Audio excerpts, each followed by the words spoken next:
Bom, calma aí. Aqui, tópicos extras? Ah, tá. Tem tópicos extras de cada camada. É isso? Alguém me explica aqui? É isso? Eu tenho que ver isso aqui, isso aqui, isso aqui, isso aqui. É isso? Ah, é muito pouquinho, pô. Só ver por ver mesmo. Caralho. É muito pouco. A Bola de Prata é um prêmio dado aos melhores jogadores e treinadores da Série A do Campeonato Pô, tem algumas bolas de prata aí que pessoas vendem, sabia? Colecionador. Tu tem alguns colecionadores que tem bolas de prata antiga. Já me ofereceram uma pra comprar também, mas tava muito, muito cara. Eu não lembro de quem era o jogador, mas me ofereceram pra comprar. E eu não comprei. Brasileiro. A premiação era feita anualmente pela revista Placar de 1970 até 2016. Posteriormente, a apresentação passou para os canais ESPN. Ela surgiu meio que como um paralelo para o Ballon d'Or da France Football, sendo uma espécie de versão brasileira daquele prêmio, que até 94 só considerava jogadores europeus. Os maiores vencedores do prêmio foram o Zico, do Flamengo, Rogério Ceni, do São Paulo, e na terceira colocação um empate entre Júnior, Renato Gaúcho e do São Paulo. Os maiores vencedores do prêmio foram o Zico... Ceni... Caralho, moleque, pelo amor de Deus. O Rogério Ceni tem 7, moleque. Do Flamengo, Rogério Ceni do... Que isso? O Zico, beleza, porque o Zico, porra, é foda. O Rogério também, né? Mas, porra, caralho. É muita dominância, moleque. São Paulo. E na terceira colocação, um empate entre Júnior, Renato Gaúcho e Dudu.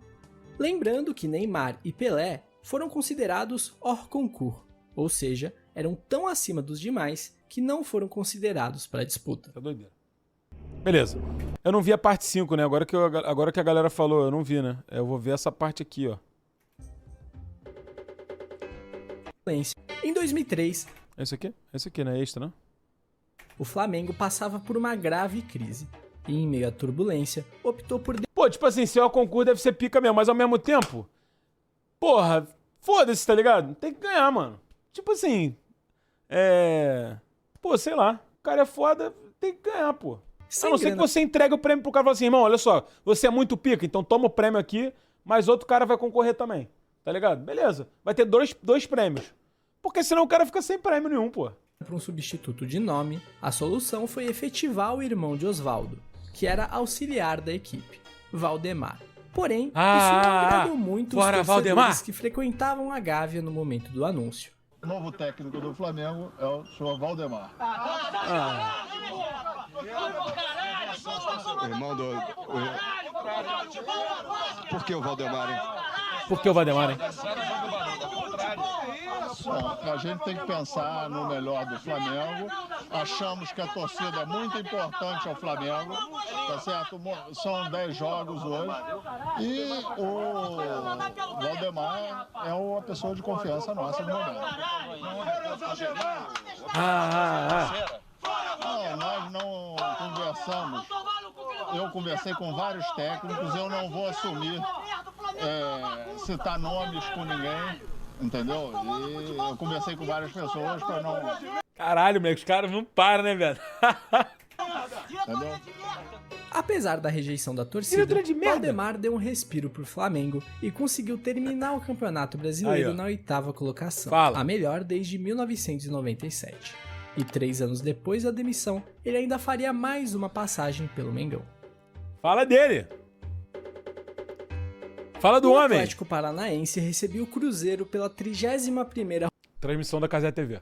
Rodada do Campeonato Brasileiro de 2024. E com 3 segundos de jogo, repito, 3 segundos, o atacante Rafael Silva do Cruzeiro deu uma cotovelada no jogador do CAP e foi expulso, sendo essa a expulsão mais rápida do futebol brasileiro, igualando o recorde mundial de também 3 segundos. Esse lance bizarro levantou muitas suspeitas a respeito de manipulação de resultados. Uma pauta muito em alta naquele contexto. Pô, vou te falar, eu falei disso no início da live, né? Esse tipo de lance é muito difícil de você... Porra, caralho, não pensar, né, mano? Porque é muito surreal, viado. Que isso, acabou de começar, mano. Não existe. Mas nunca nada foi provado. Caralho.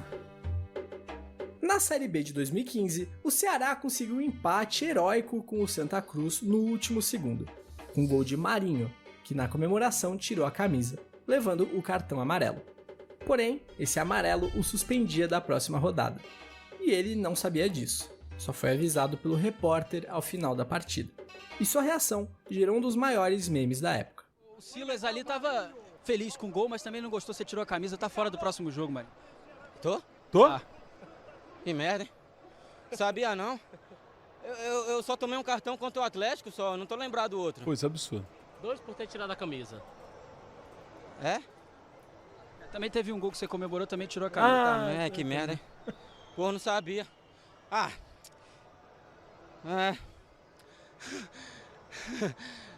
Vocês me falaram agora. Que merda, hein? Vocês me falaram agora, que merda, hein? É isso. Comemoro mesmo. Absurdo. Tô cansado, velho. Valeu. Tá aí. Pô, moleque, essa entrevista é lendária. Moleque, essa entrevista, eu tô até procurando aqui, eu tô olhando aqui de lado. Eu quando era estagiário do Twitter, do Esporte Interativo, não sei se era estagiário ainda, se eu já tava contratado, mas foda-se. Eu postei esse vídeo. Assim que aconteceu esse vídeo, eu postei esse vídeo. Simplesmente eu recortei ele do Sport TV na época e postei, tá ligado? Na página do Esporte Interativo, pô. Eu postei com a legenda, que merda, Marinho, não sei o que, sabia não? Moleque, deu uma merda do caralho. Foi a primeira vez que eu pensei que eu ia ser demitido. Porque, obviamente, você não pode fazer isso, né? Você não pode pegar a imagem do Sport TV e postar no Esporte Interativo, né? Mas eu achei aquilo engraçado, tipo assim... o bagulho tava viralizando muito, a galera tava comentando, eu falei, caralho, moleque, deu tipo assim... Sei lá, na época era uns 3 mil retweets. Era coisa pra caralho, assim. Tipo... Moleque, aí alguém me ligou, assim, mandou mensagem. Falou, cara, que merda, quem que postou essa merda agora? Apaga isso, pelo amor de Deus. E... eu apaguei, óbvio, né? Era uma boa época de Twitter do Esporte Interativo, tá? E as palavras do Marinho ficou sem reação. Na edição de 2024 Porra, do campeonato... eu já falei essa porra. Peidou, óbvio, né? Porra, meu emprego, né? Pô, moleque, eu me lembro que na época... olha, pô, insano, né? Olha que bagulho insano, né? Em 2015, já falei isso, em 2015, 2014, 2015, tava começando uma porrada de gente a falar do Estado Islâmico, pô. E aí a galera postava com EI, sacou? Aí saía a matéria assim no Globo. EI assume autoria de ataque, não sei o que, não sei o que lá. E aí o Twitter do Esporte Interativo respondia, eu não tenho nada a ver com isso. Tá ligado? Moleque, mas tem vários, moleque, mas tem vários tweets desse, pô. Que eu respondia, tipo assim, totalmente sem noção da gravidade da parada, porra. Negócio surreal, pô. Se procurar, deve achar ainda. Deixa eu ver. Não vou achar, moleque. Enfim, pô, tem que procurar esse certinho, que senão eu vou demorar muito. Campeonato Brasileiro, o Flamengo venceu o Criciúma por 2-1. Mas esse jogo tá aqui por conta do pênalti que deu a vitória ao rubro-negro. A torcida joga uma bola dentro do campo enquanto o Flamengo atacava. E o zagueiro do Criciúma teve a brilhante ideia de parar o ataque chutando uma bola em cima da outra. Uma excelente jogada. Mas se fosse sinuca. Deixa eu te falar um bagulho, mano. Eu já falei essa porra. Se ele tentasse fazer isso, tipo assim, sem ser pra tumultuar o jogo, ele não conseguiria. Ele só conseguiu porque ia dar merda. Caralho, que louco. Moleque, é difícil o que ele fez, não é? Não é possível, não é tão simples assim. E pra você que se pergunta sempre que eu vejo esse lance, eu considero assim, o cara não é... A resposta tá aí. Pênalti e, por consequência, o gol do O cara não Flamengo. é tão ruim assim. Em 2017, o Corinthians abriu uma imensa vantagem para a conquista do Campeonato Brasileiro. Porém, toda essa folga fez com que os jogadores acabassem dando uma relaxada. E depois de uma oscilação, o Corinthians começava a ver seu arquirrival Palmeiras se aproximar perigosamente. Vindo de 4 jogos sem vencer, sendo 3 derrotas, o apresentador e ídolo do timão, craque Neto, desabafou de forma enfática em um de seus programas. Para com essa conversa mole! Vai dar! Não vai dar! O recado chegou até o vestiário do Corinthians, e é dito que acabou sendo decisivo para a volta do foco na conquista do título. Na rodada seguinte ao programa, o Alvinegro vence o derby decisivo para recolocar o Corinthians em grande vantagem e finalmente conquistar o título após mais 3 vitórias nas rodadas seguintes. Fala dele! Fala dele! Vocês aí, né, criticam o homem, mas... Pela Série B de 2024, o Sport recebeu o Novo Horizontino. E logo com 20 segundos, o Tigre já deu o cartão de visita e abriu o placar. O problema é que eles não tinham sequer encostado na bola ainda. Pois é, enquanto o Sport tinha a posse do começo do jogo, houve uma tentativa de recuo que não deu muito certo. Cara, mas cara, é loucura, porra. Caralho, o que o goleiro tá fazendo ali, cara? E a Redonda acabou morrendo dentro do gol. Olha onde o goleiro tá, mano. Porra! Que não deu muito certo. E a Redonda acabou morrendo dentro do gol, que abriu o caminho para a primeira vitória do Novo Horizontino sobre o Sport na história. Em uma de suas muitas andanças pelo futebol, Louco Abreu estava emprestado pelo Botafogo ao Figueirense em 2012. E durante uma partida entre Figueirense e Flamengo... Peraí, que o moleque mandou aqui. Calma aí um segundo. Pô, isso aqui, ó. Isso aqui é loucura, pô. Aqui. 2015. Atirador de mercearia de ser do EI. Não temos nada a ver com isso. Tipo assim... Moleque, tem noção? Olha, o bagulho... Isso eu tuitei. Eu assumo a autoria. Mas, na época, a gente não tinha ideia, ô Futimentares, a gente não tinha ideia do bagulho. Tipo assim, não era um... Tipo, tá vendo? Eram umas coisas muito, muito surreais. Aí, às vezes, dava na telha de tu pegar um vídeo e postar. Aí o cara falou, cara, tu tá maluco, cara? Como é que tu posta um vídeo do Campeonato Brasileiro ou de qualquer competição do Sport TV, cara? Aí dava uma merda federal, filho. Mas você falou que não tinha nada a ver, foi tranquilo? Não, beleza, mas isso não existe, não dá pra fazer hoje, né? Óbvio, né, caralho? Flamengo no Orlando Scarpelli, antes de uma cobrança de escanteio, no meio do jogo... Foi esse jogo aí que eu comentei pelo Twitter? Pô, então, tio, caralho, porra, talvez, cara. A gente fazia isso também, a gente fazia um bagulho que era account takeover, tipo... A gente escolhia um influenciador pra tomar conta das redes sociais do esporte interativo por um dia de rodada, mano. Bagulho absurdo, pô. E aí o cara ficava no comando da rede social do esporte interativo um dia inteiro, postando sobre a rodada. Aí tinha vez que era um flamenguista, tinha vez que era um corintiano, aí foi o tio Bubu que participou uma vez, aí o Cid participou pro Corinthians. Era maneiro. Isso é impossível acontecer hoje também. A cara da merda. Mas óbvio, a gente escolhia pessoas, porra, que não iam fazer merda. Vira na direção da torcida flamenguista, levanta a camisa, mostra um símbolo do Botafogo e o beija. E lembrando, ele atuava pelo Figueirense. Em seguida, ele faz um gesto relembrando a cavadinha do Campeonato Carioca de 2010 que tirou o título do Flamengo. O uruguaio leva o cartão amarelo e, apesar da brincadeira, o clube catarinense foi derrotado por 2-0. Moleque, essa cavadinha do Louco Abreu é fantástica, né, moleque? A do Zidane é a mais pica que tem, né? Porque, moleque, é muito perfeita. Mas a bola, tipo assim... A cavadinha só é maneira pra caralho. É sempre maneira, mas ela só é fodástica quando o goleiro, ele dá aquele choquezinho de tentar ir buscar, tá ligado? Que ele acha que dá e não dá. Vasco e Palmeiras decidiam a final do Campeonato Brasileiro de 1997. A do Pato foi melhor? Pera aí. O grande destaque da equipe vascaína era Edmundo, essa história que era artilheiro isolado do campeonato e a do Rian Francisco? E vivia seu essa auge, é gênio também. sendo considerado um dos melhores jogadores do mundo. Ele ia a campo na partida de ida daquela final pendurado, e famoso pelo seu temperamento, após sofrer uma falta de Roque Júnior no meio do campo, ele perde a cabeça e joga a bola no zagueiro, levando o terceiro amarelo. Moleque, como é que pode, né, viado? Caralho, o cara pendurado, o Edmundo é muito louco, né, mano? Que deixaria o craque de fora do jogo de volta. Porém, a direção do Vasco orienta Edmundo a cavar sua expulsão, o que acontece aos 36 do segundo tempo, quando Edmundo chuta Kleber e é expulso pelo árbitro. Pô, tipo assim, vou te falar um bagulho, moleque. O Eurico, ele era simplesmente um gênio dos contratos, tá ligado? Dos regulamentos. Ele lia a porra toda, porque sempre tinha uma brecha, né, moleque? Se alguém visse... Não sei, a galera deve ter visto alguns, né? A série do Eurico lá no Globoplay. Moleque, é tipo assim... É um estudioso do caralho, viado. No sentido... Beleza, pode ser gênio pro bem ou gênio pro mal, né? Claro, mas aí vai da interpretação de cada um. Pro torcedor do Vasco, ele foi gênio do bem aqui. Pro bem, né, do Vasco. Mas, tipo assim, o maluco, ele sabe todos os meandros da porra toda, pô. É bizarro, pô. A partida de ida se encerra em 0-0. Tipo assim, o bagulho é inimaginável, e é aí que mano. começa a jogada. O vermelho anulou o terceiro amarelo.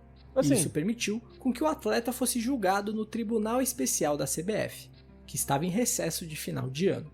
Eurico Miranda se movimenta nos bastidores para que o julgamento acontecesse mesmo com recesso de maneira extraordinária. Olha isso, bagulho. E por 6-1, a corte concedeu o efeito suspensivo a Edmundo, tornando-o apto a entrar em campo na partida de volta no Maracanã. Tipo assim, como que o cara... É porque saber isso já é difícil pra caralho. Mas essa decisão, ela tem que ser tomada do momento em que o cara toma o primeiro amarelo até o fim do jogo, pô. E aí você vira e fala, toma o segundo amarelo. Tá ligado? Porque não é... Porque se fosse um bagulho depois, aí beleza, o cara pegou lá, leu e tudo mais. Não, ele sabia o negócio durante. Você já tomou amarelo, tá suspenso. O que eu vou fazer agora?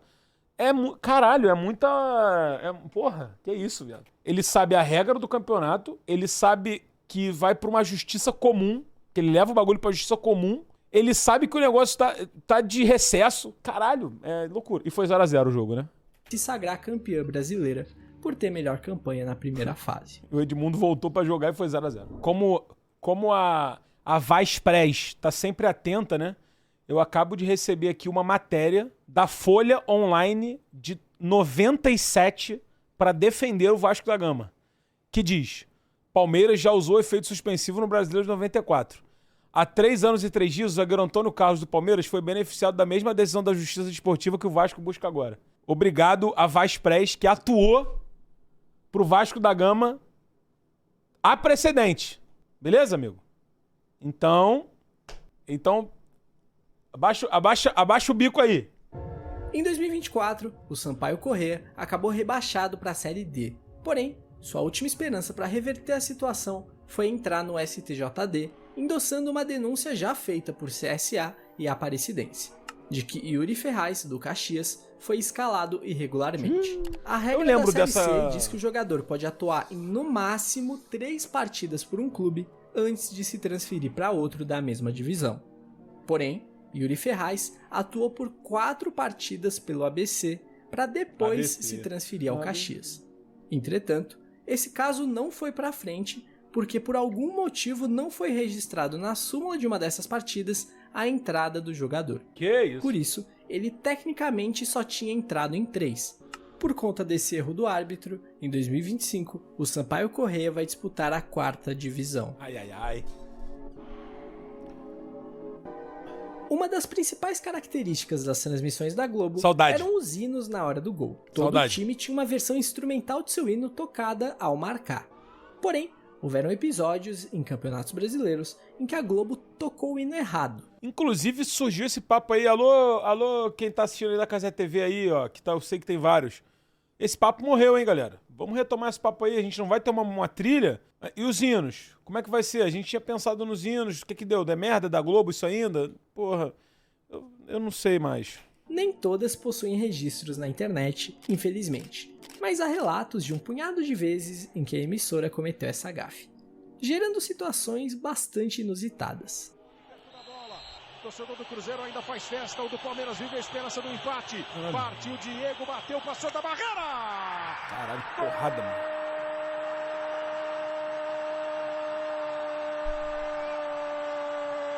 Diego Souza, do Palmeiras.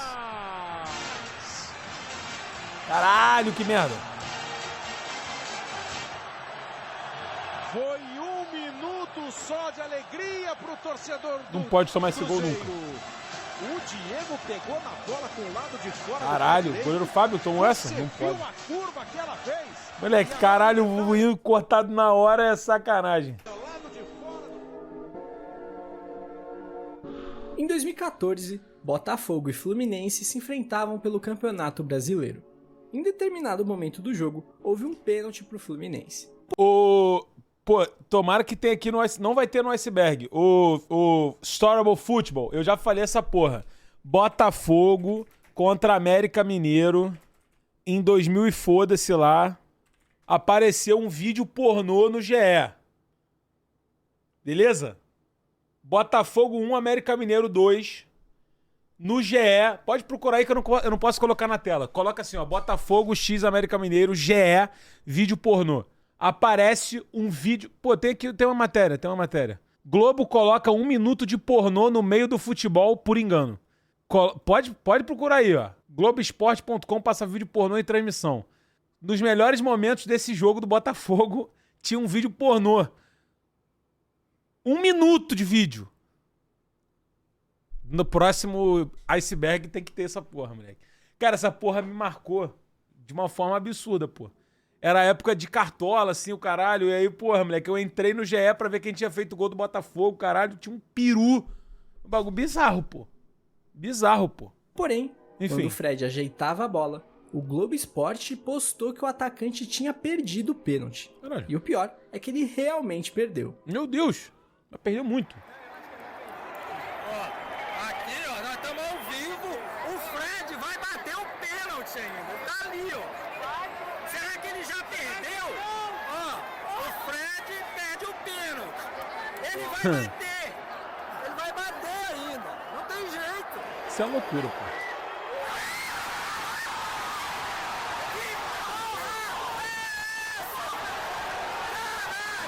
Que porra é essa?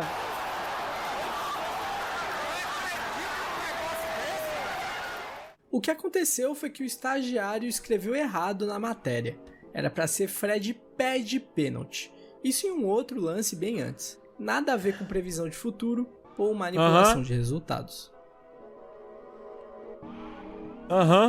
O Campeonato Brasileiro de 1980 até 83 era chamado de Taça de Ouro e não tinha vagas fixas. Tá. Os clubes se classificavam para a primeira divisão via campeonato estadual. Perfeito. Entretanto, em 1981, Corinthians e Palmeiras não foram nada bem naquele Paulistão. Por isso, não conseguiram a vaga para a Taça de Ouro, tendo que passar pela segunda divisão, a Taça de Prata. Porém, essa Taça de Prata dava acesso para a Taça de Ouro naquela mesma temporada, aos vencedores dos grupos da fase 2. E dessa forma, o Corinthians conseguiu acesso para a primeira divisão naquele mesmo ano. O Palmeiras, por outro lado, acabou eliminado. Mas um ano antes, em 80, ele também teve que disputar a Taça de Prata e dessa vez ele conseguiu o acesso. Dessa forma, tecnicamente eles disputaram primeira e segunda divisão no mesmo ano. E aí? E aí?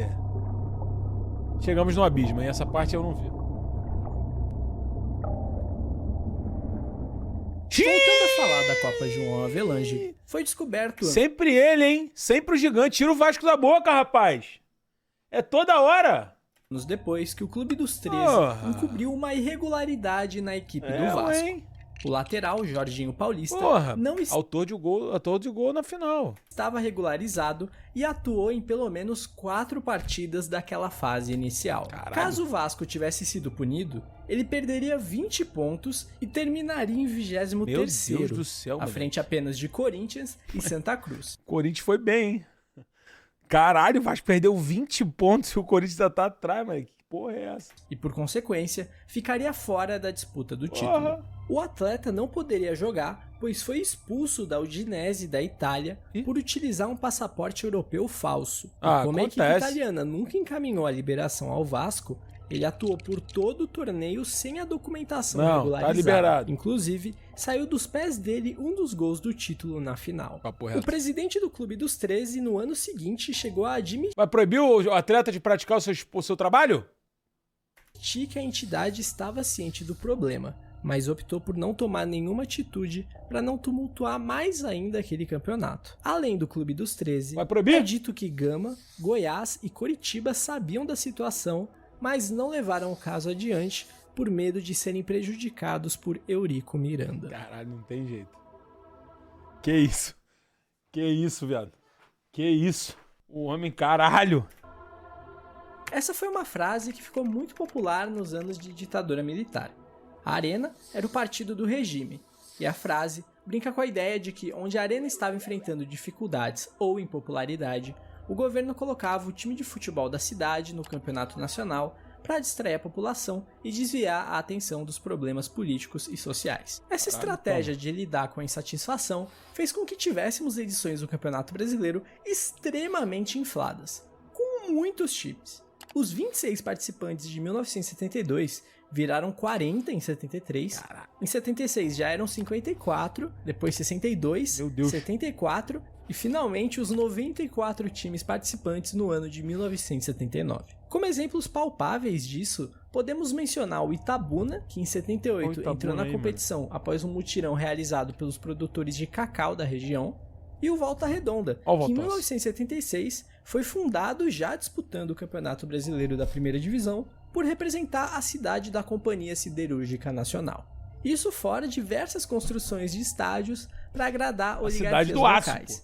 Pelo menos 50 estádios com capacidade para mais de 20 mil pessoas foram levantados fora das capitais do Sul e do Sudeste no período do regime. Que loucura, moleque. A polêmica do brasileiro... E aí, galera? E aí? ...de 2005 já foi explicada na segunda camada do iceberg, mas ganhou um novo capítulo em 2007. Na oportunidade, o até então presidente do Corinthians, Alberto do Alibe, estava sendo investigado por lavagem de dinheiro. A Polícia Federal grampeou seu telefone e flagrou uma ligação em que o cartola corintiano admitia que o Brasileirão de 2005 foi roubado, se referindo àquele fatídico jogo contra o Internacional no Pacaembu. Como é que ganhou ano passado? Ganhou, mas olha, se não tivesse aquela anulação de 11 jogos, nós estamos fora, porque campeão de fato e direito seria Internacional. Porque os últimos 5 jogos, nós temos 14 pontos na frente e chegamos, entendeu? Com 1 ponto só roubado. Esse é sacanagem. A final do Campeonato Brasileiro de 1988 era decidida entre Bahia e Bahia. Internacional. O tricolor baiano venceu o jogo da ida por 2-1 na Fonte Nova. E o Inter Tinga se atirou, é absurdo. teria que reverter o resultado no Beira-Rio para ficar com a taça. Segundo relatos dos jogadores da época, ao chegarem na porta do vestiário visitante, os jogadores do Bahia se depararam com uma oferenda, a popular macumba na porta. Mas de pouco adiantou. O Bahia conseguiu segurar o 0-0 e se sagrou campeão brasileiro ao final dos 90 minutos. Tá de brincadeira, cara. Na noite de 6 de março de 1900... Os caras tentaram macumbar o Bahia. Não, calma aí, cara. Mas, pô, os caras olharam e falaram, tá brincando, pô. 1982. Aqui, ô, Civ, estamos falando de pioneirismo. Mais uma vez, Civ? Aqui é pioneiro? Amigo, o negócio é o seguinte. Vasco da Gama, o time dos ETs. Operário e Vasco se enfrentavam no Morenão, quando mais de 24 mil pessoas avistaram um estranho objeto em formato de disco sobrevoando o céu. Tem jeito, viado. Todo mundo quer ver o Vasco jogar. É insano. O Vasco é muito pica, velho. O Vasco é muito pica. Até os caras quiseram vir ver o Vasco, porra. Ele, de repente, começa a emitir uma forte luz sobre o campo, assustando a todos. O árbitro José de Assis Aragão lembra que parou o jogo e só retomou quando o objeto sumiu. O Operário venceu o Vasco por 2-0. Infelizmente, o Vascão... Infelizmente, essa porra é foda, cara. Os caras, os ETs, os jogadores do Vasco ficaram... É igual o Space Jam, cara. Quando vem os ETs pra sugar o poder, os caras sugaram os... Sugou o jogador do Vasco. Lá ele, foda-se. Mas, nos jornais só se falava do tal caso do disco voador. É isso aí. É bom não falar mal do Vasco não, porra. Caralho. Cara, o Vasco é muito pica, viado. Não tem o que falar. Que também é considerado o maior avistamento coletivo de um OVNI. Apesar disso, não existe nenhum registro fotográfico ou em vídeo do acontecimento. Tava todo mundo gravando o Vasco, porra, em campo. Os gols da partida estão disponíveis, o que nos leva a crer que existem as imagens desse jogo completo, que provavelmente mostram o trecho em que o objeto voador sobrevoa o Morenão. Mas este não se encontra disponível. Embora os relatos de quem viu o primeiro tempo na íntegra nos arquivos da Globo dizem que não houve nenhuma paralisação no primeiro tempo, ou pelo menos registrados naquela fita, isso contraria a versão de mais de 20 mil pessoas, diversos jornais e vários dos jogadores em campo naquela partida. O goleiro dos caras Fala por aí na internet uma suposta filmagem dessa aparição. Mas não se enganem, esse vídeo que eu vou mostrar a seguir não se trata do caso abordado aqui. Afinal, o estádio que aparece nas filmagens claramente não é o Morenão e o vídeo aparenta ter sido gravado mais recentemente. No estádio do Morenão. Cara, eu acho que é muito foda.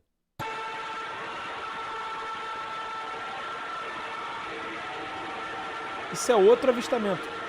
Os ET... Cara, é sério, pode parecer loucura, tá? Existe um ET vascaíno. Desculpa ser sincero.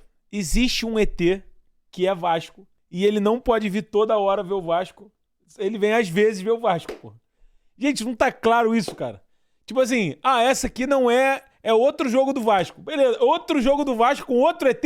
Não, é o mesmo ET. De repente, é o filho do ET que foi ver em 82, pô. Vasco é de pai pra filho, cara. Caralho, tipo assim, irmão... Caralho, é foda. O Vasco é muito... A final do Vasco é intergaláctico. O Campeonato Brasileiro de 1992 ficou marcado por uma tragédia. Flamengo e Botafogo iriam disputar o jogo do título brasileiro no Maracanã. Mas Tu foi ao psicólogo hoje? Então, curiosamente, eu tenho psicóloga 7h30, daqui a pouco. Eu vou contar essa história do ET pra ela. Doutora, existe um ET vascaíno. Aí ela vai falar, caralho, fudeu. O gordo retrocedeu no processo. Tava indo tão bem. Flamengo e Botafogo iriam disputar o jogo do título brasileiro no Maracanã. Mas antes da bola rolar, uma das grades de proteção da arquibancada, destinada à torcida rubro-negra, cedeu e 82 torcedores ficaram feridos e 3 acabaram falecendo. Dois deles, adolescentes de 16 e 17 anos. Tudo teria surgido a partir de uma confusão. E no meio dessa briga, um torcedor armado teria ameaçado atirar para cima, fazendo com que as pessoas corressem para a grade, que cedeu. Um laudo apontou que as grades da arquibancada estavam mal instaladas. Haviam peças corroídas pela oxidação, além de uma superlotação de torcedores. Eram 150 mil pessoas no estádio, para 6 médicos e 8 enfermeiros. E bizarramente, mesmo com essa tragédia, o árbitro José Roberto Wright optou pela realização do jogo, que aconteceu normalmente e terminou com o título do Flamengo. Caralho, que loucura, né, mano? Puta que pariu. No Brasileirão de 2017, a Ponte Preta lutava contra o rebaixamento e precisava vencer o Vitória para continuar. Pô, foda que ele sai de uma tragédia no estádio, aí o incidente da dedada. Pô, aí é foda. Caralho, pô, o bagulho vai de um extremo ao outro, né, mano? Muito rapidamente, né, cara? Na briga. E a Ponte abriu 2-0, até que o zagueiro Rodrigo, da Macaca, deu uma dedada no atacante Trellis do Vitória. E, obviamente, foi expulso. Você viu? Isso tudo com 19 minutos do primeiro tempo. Com um jogador a mais praticamente o jogo inteiro, o Vitória conseguiu virar e a Ponte acabou rebaixada. Com 2 gols do Trellis que tomou a dedada. Tava muito puto ele. Para a segunda divisão do Campeonato Brasileiro.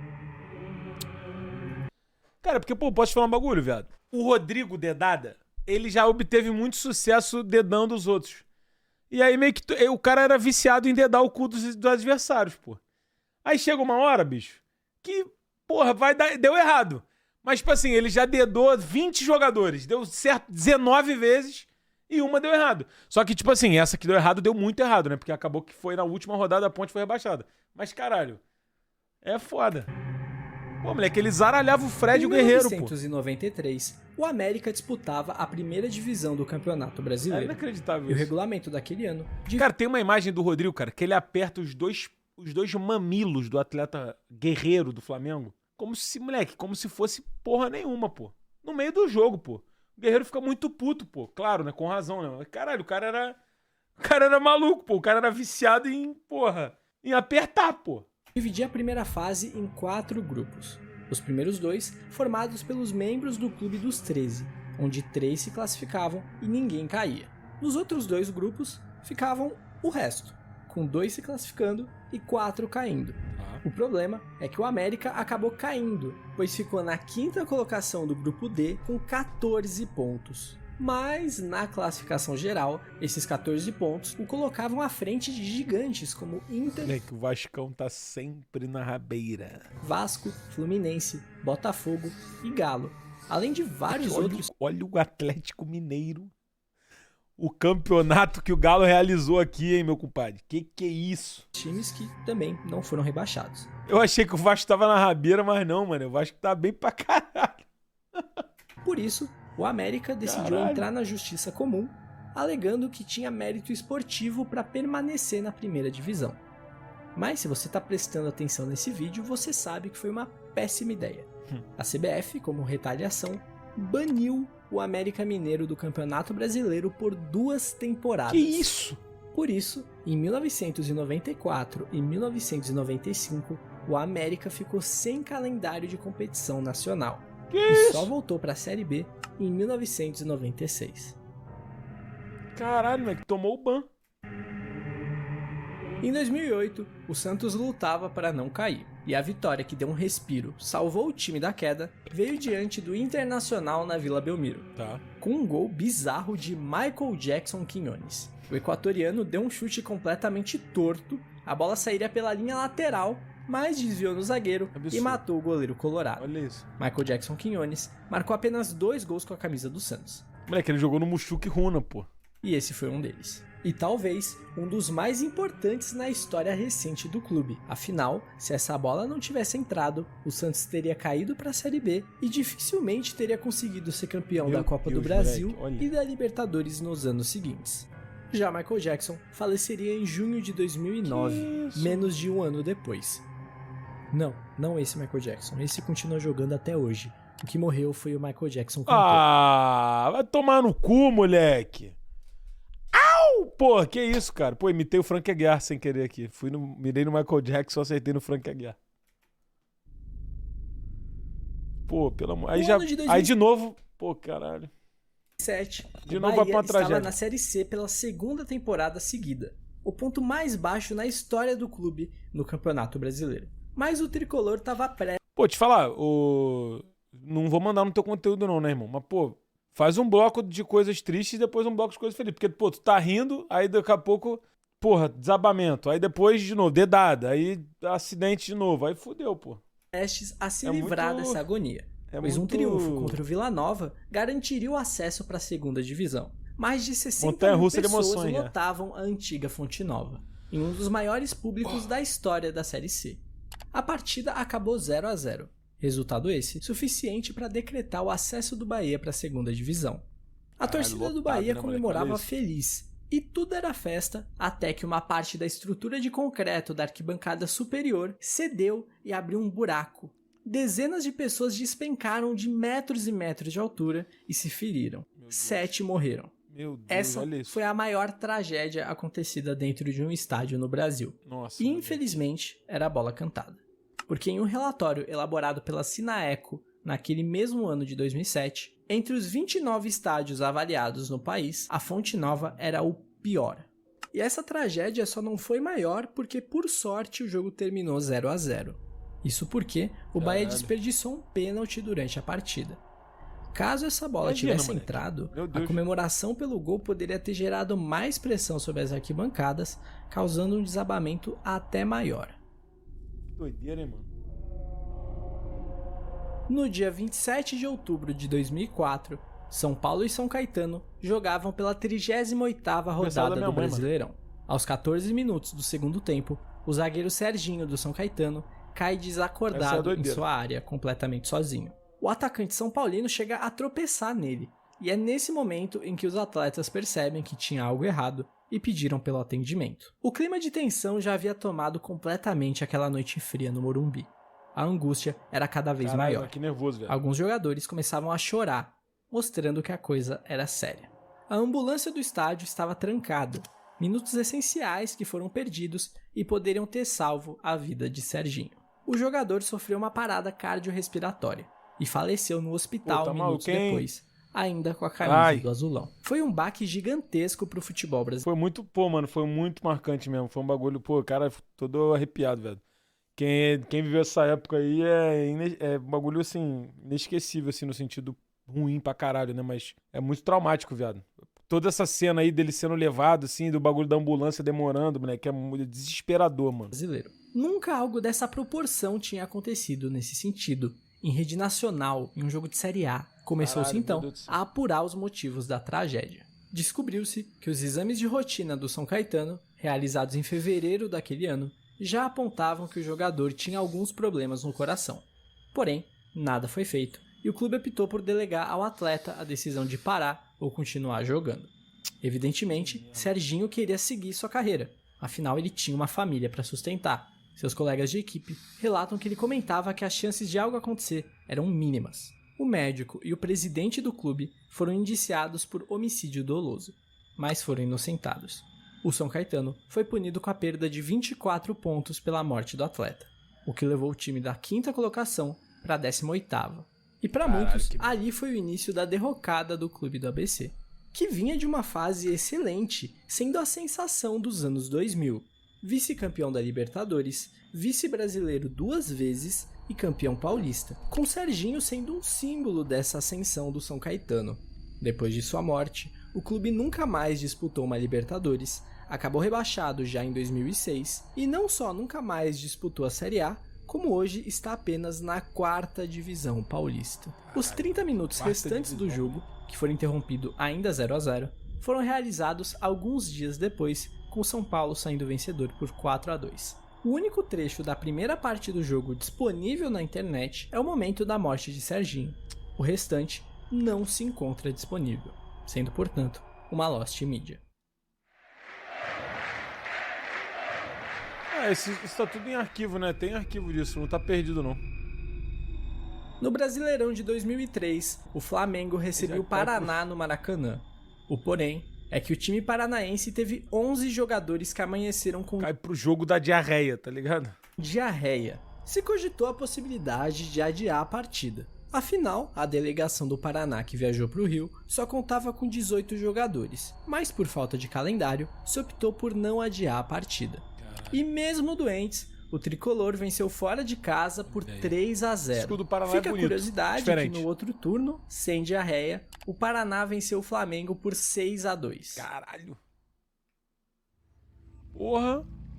Em 1979, pela terceira rodada do Grupo H, se enfrentavam Goiás e Cruzeiro, naquela que ficaria conhecida como a partida mais violenta do Campeonato Brasileiro. Sim, um Goiás e Cruzeiro. A confusão aconteceu aos 35 do segundo tempo, após o árbitro não assinalar a agressão de um jogador do Goiás em um jogador do Cruzeiro, e logo em seguida desembocar no terceiro gol esmeraldino. Os jogadores do Cruzeiro, indignados, partiram para cima dos adversários, iniciando uma briga gigantesca que terminou com 21 expulsos. A partida foi encerrada ali mesmo, obviamente, e é considerada a mais violenta do futebol brasileiro. Infelizmente, não existe na internet nenhum registro em vídeo da partida. Eu não sei se pode ser considerado uma lost media, porque não dá pra saber se esse jogo foi filmado ou transmitido, mas provavelmente sim, e nesse caso os registros estão perdidos. Caramba.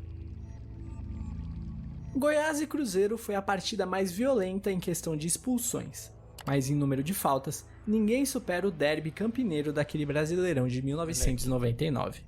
Foram apitadas 105 faltas. 55 do Guarani e 50 da Ponte. O jogo não anda, viado. Acho que vocês não têm noção do que são 105 faltas. Pra se ter ideia, a final da Copa de 2010 entre Espanha e Holanda, que é considerada uma partida violenta e muito picotada, teve 47 faltas. E olha que o jogo foi pra prorrogação. Guarani e Ponte batiam esse número sozinhos. Foi uma média de uma falta a cada 51 segundos. E possivelmente o maior número de infrações cometidas em apenas uma partida na história do futebol profissional. E pelo jeito, além disso, o juiz devia ter esquecido o cartão vermelho em casa, porque de alguma forma ninguém foi expulso. E olha que só o volante Roberto da Ponte Preta fez 10 faltas. E esse número de 105 violações só não foi maior, porque o juiz deixou de marcar pelo menos 2 pênaltis naquela partida.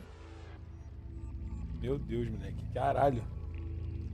Porra, moleque, eu lembro disso. Na final do Brasileirão de 2004, saiu na mídia a notícia de que a mãe de Robinho, principal jogador do Santos, um dos times que brigava pelo título, havia sido sequestrada na Praia Grande. Ela ficou pouco... Teve uma época assim que era muito comum, sequestro assim, era um crime comum, né? Pouco mais de um mês em cativeiro e foi liberada após o pagamento do resgate, cerca de R$200 mil. Durante esse período, o jogador não entrou em campo e desfalcou o Santos por 6 rodadas. Mas sua equipe se virou bem sem ele, conseguindo vencer 4 dessas partidas e assumir a liderança. Ela foi liberada poucos dias antes da rodada final, que coroou o Santos como campeão daquela edição. Os autores do crime foram todos presos, o último deles em 2017. Caralho. Na segunda camada, nós abordamos o tópico da máfia do apito. Mas sua história não acaba lá. Ela desencadeou outro acontecimento que tem que ser citado. Em uma das investigações, o Ministério Público citou o árbitro Romildo Correia como um possível participante do esquema. Porém, nada foi encontrado contra ele. Mesmo inocente, a CBF colocou o árbitro na geladeira.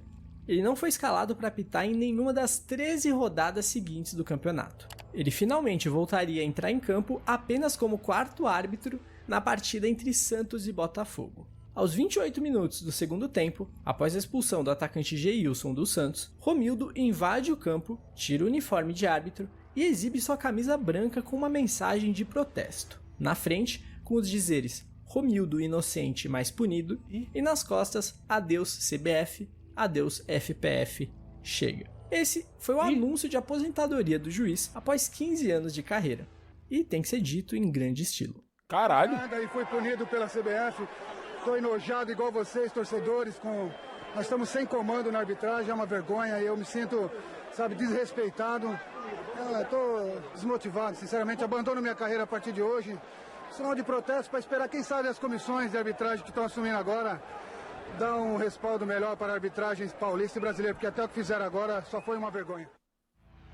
Caralho, mané. Olha a merda aí. O Campeonato Brasileiro de 1974 seria definido em um quadrangular final.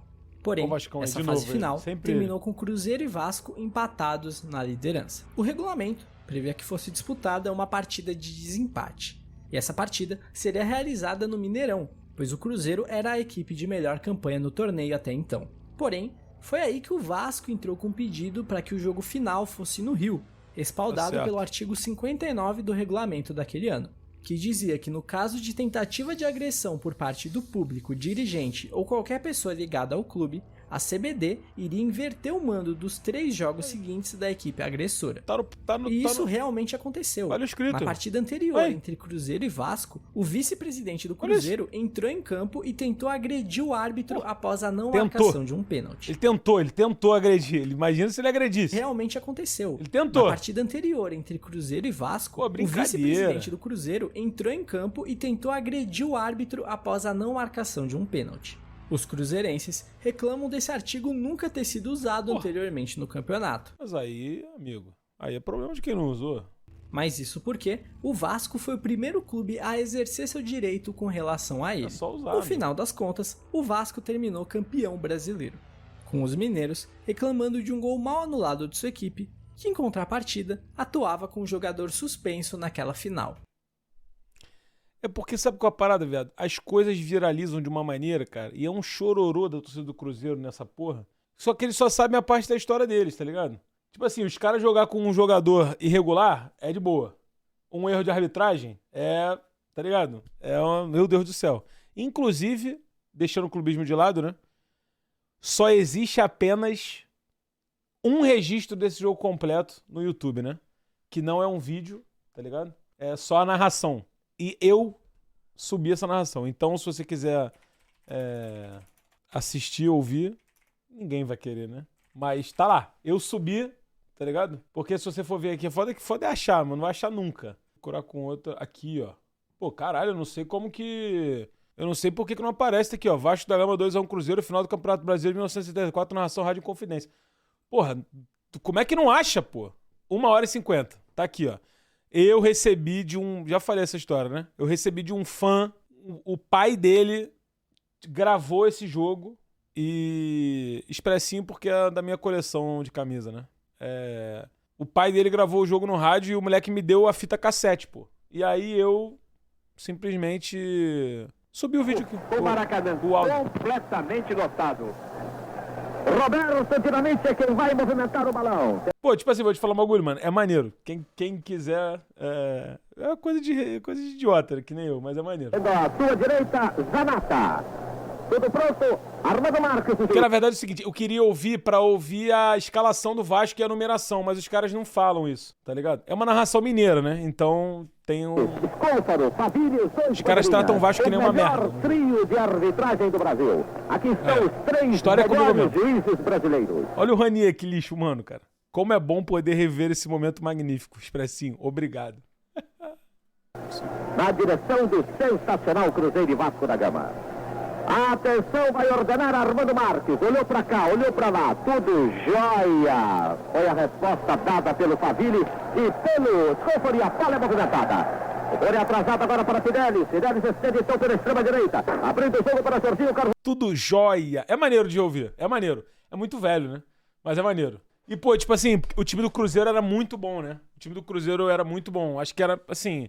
É foda falar isso porque, porra, eu não vivi a época, né? Mas era melhor que o do Vasco. E os caras ficam muito indignados, assim, porque eles consideram meio que o time do Vasco meio zebra, assim, sabe? Durante a transmissão dá pra... Se você ouvir a transmissão inteira, se tiver essa paciência, você vai ver que os caras meio que tratam o Vasco como, tipo assim, um time de raça. O time do Vasco é raçudo e é isso, tá ligado? Mas o time do Cruzeiro era um timaço, assim, porra, de nomes, caralho, era só pica, assim, só jogador pica. O Vasco depois foi ter alguns caras ali que foram picas também, mas enfim, é legal de ouvir. Pois o terceiro cartão amarelo não teria sido registrado na súmula da partida anterior. Entre os vários cenários possíveis de se jogar futebol nesse país tão diverso, um dos mais característicos e icônicos da história do Brasileirão é o Alfredo Jaconi. Esse acanhado estádio com cerca de 20 mil lugares é a casa do Juventude, que fez de lá um verdadeiro alçapão, e o que torna esse caldeirão ainda mais peculiar é o clima. O frio intenso da Serra Gaúcha, aliado à alta umidade do ar, torna frequente um cenário de densa neblina durante os jogos dos jaconeiros, dificultando até mesmo a visualização do jogo. Cenário digno de um bom terror. Não à toa a comparação com a fictícia Silent Hill, descrita como uma cidade pequena, segmentada e envolta em névoa, características que encaixam como uma luva para descrever o temido Alfredo Jaconi.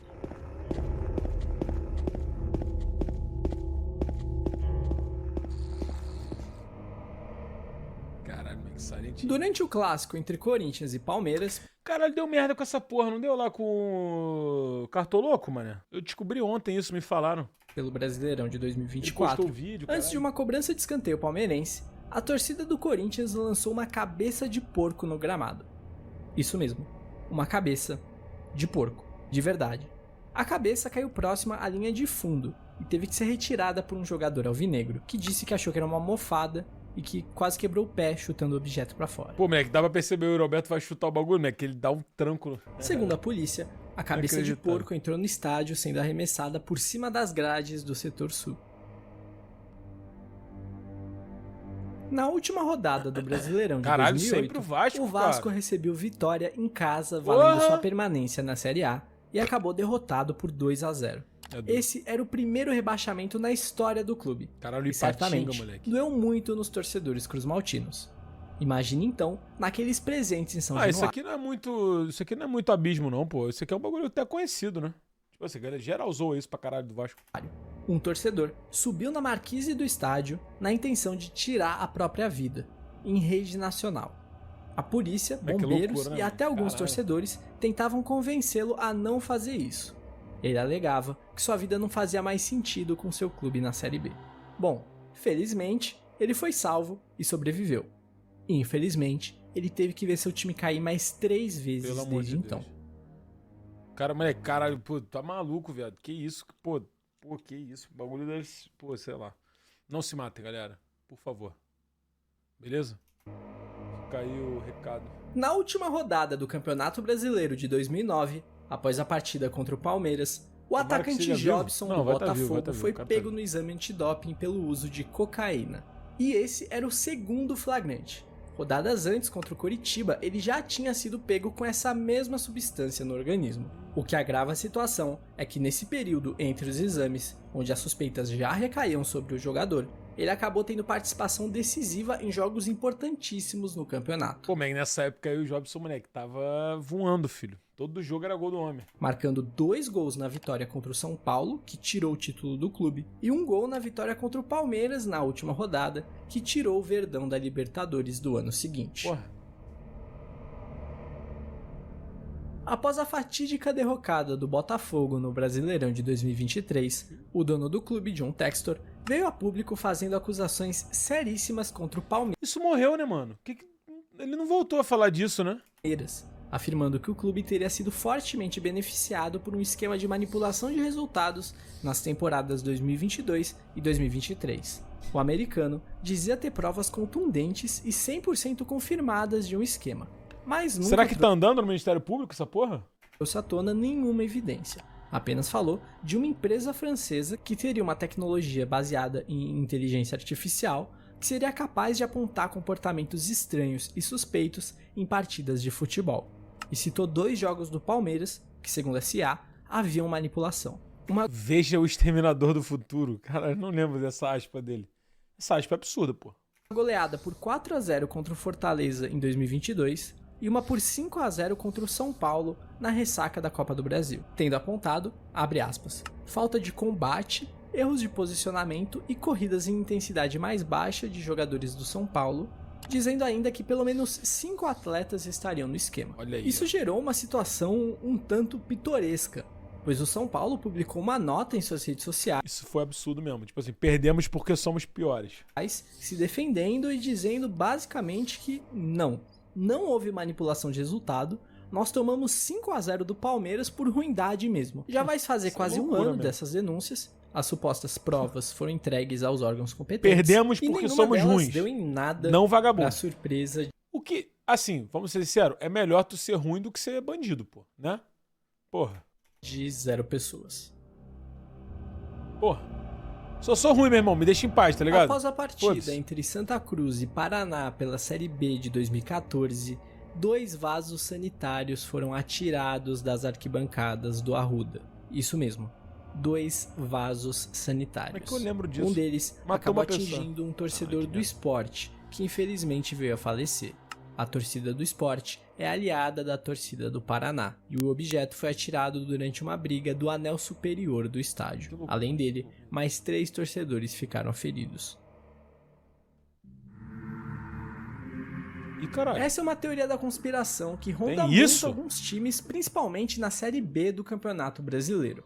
Ela diz que tem certos clubes que tiram o pé no final do campeonato para não subir de divisão. Isso porque, segundo a teoria, ficar na Série B seria mais vantajoso financeiramente, pois não teria que reformular todo o elenco para montar um time que consiga competir na primeira divisão, onde o nível técnico é muito superior. Vamos falar de nível técnico? E teriam certos clubes que não estariam prontos financeiramente para isso.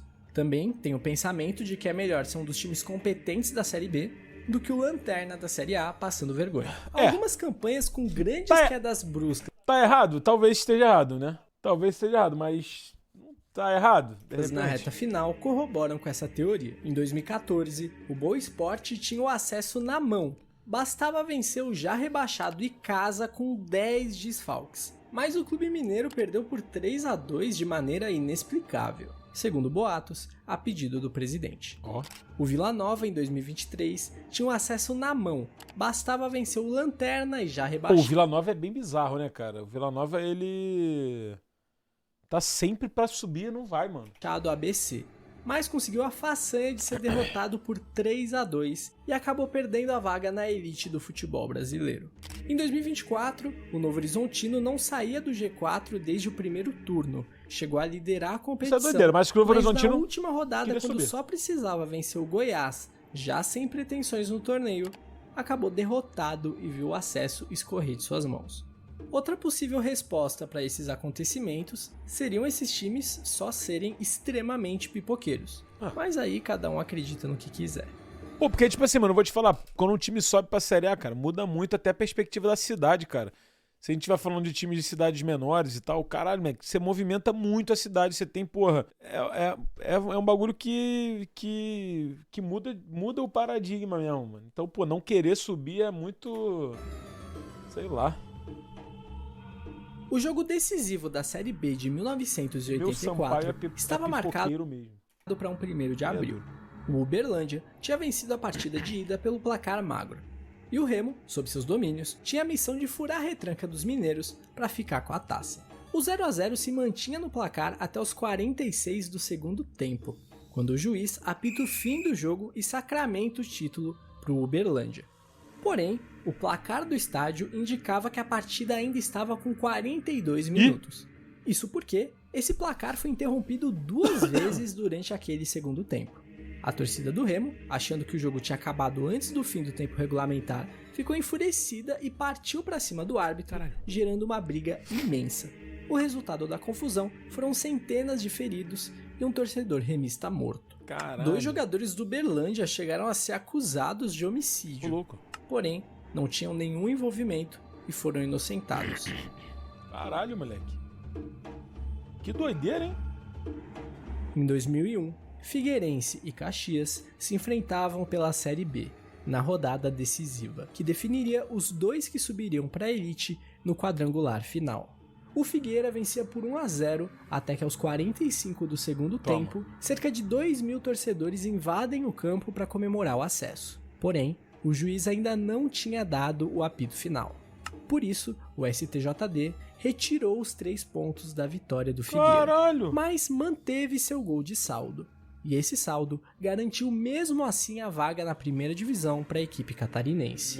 Porque sem os 3 pontos da vitória, os dois times ficavam empatados em pontos e o Figueirense ficaria à frente pelo seu 1 gol de saldo a mais. Meu Deus, Segundo o cara. árbitro que apitou aquela partida, o Caxias não subiu por pura politicagem. Os vídeos da invasão não estão disponíveis no YouTube. O único trecho do jogo que não é uma Lost Media é o trecho do gol do Figueira. Caralho, que coisa, hein? Ufa, chegamos finalmente Chegamos ao fim. final. Pô, é legal. Esse moleque é muito bom, hein? É foda que, tipo assim, os vídeos... É um vídeo por mês, né, mano? É foda que tem que ver mais. Eu vou ver outros também. Ele... Demora pra fazer o vídeo, né? É um vídeo muito trabalhado, muito editado, moleque. Sei lá.